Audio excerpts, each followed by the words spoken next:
वित्त मंत्री पी चिदम्बरम ने आज लोकसभा में कहा कि रुपए का मूल्य व्यवस्थित होगा और सही मूल्य प्राप्त करने की दिशा में कई तरह के कदम उठाए जा रहे हैं। उन्होंने कहा कि अर्थव्यवस्था दबाव की स्थिति से गुजर रही है। पहली तिमाही में वृद्धि निराशाजनक रही है। राज्यसभा में न्यायिक नियुक्ति आयोग विधेयक पर चर्चा में कानून मंत्री कपिल सिब्बल ने कहा कि ये विधेयक न्यायपालिका की स्वतंत्रता में हस्तक्षेप नहीं है, बल्कि कार्यपालिका और न्यायपालिका के बीच संतुलन बनाने का एक प्रयास है। उन्होंने कहा कि इसके जरिए न्यायिक नियुक्तियों में पारदर्शिता और जवाबदेही आएगी। सदन में विपक्ष के नेता अरुण जेटली ने कहा कि जजों में सेवानिवृत्त होने के बाद भी पद लेने की इच्छा रहती है, जो कि न्यायिक प्रक्रिया को प्रभावित करती है। राज्यसभा में आज जेडीयू और सपा के नेताओं ने गुजरात के आईपीएस अधिकारी डीजी बंजारा के पत्र में नरेंद्र मोदी के ऊपर लगाए गए आरोपों का मुद्दा उठाया।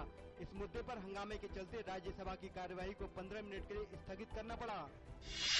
जेडीयू नेता केसी त्यागी ने बंजारा मामले पर कहा कि पत्र में गुजरात के मुख्यमंत्री नरेंद्र मोदी और अमित शाह का नाम सामने आने के बाद दोनों पर कार्रवाई होनी चाहिए।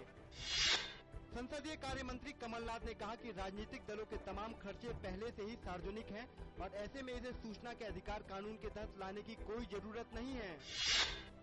तृणमूल कांग्रेस नेता दिनेश त्रिवेदी ने कहा कि वोरा कमेटी की रिपोर्ट आ जाने के बाद जनता के सामने राजनीतिक दलों का सच सामने आ चुका है।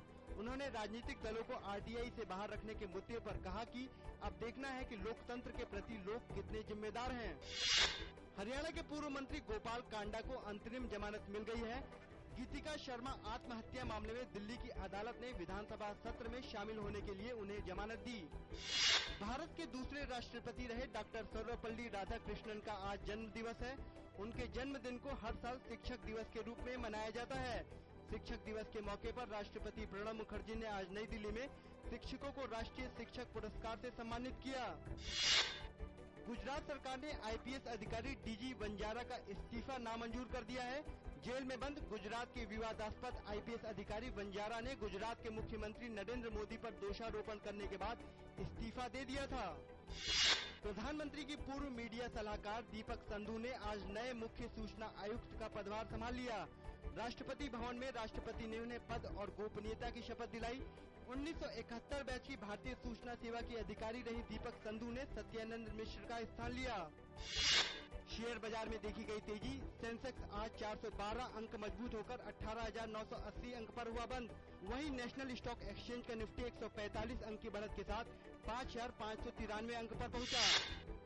भारत का ओलंपिक में लौटने का इंतजार बढ़ा।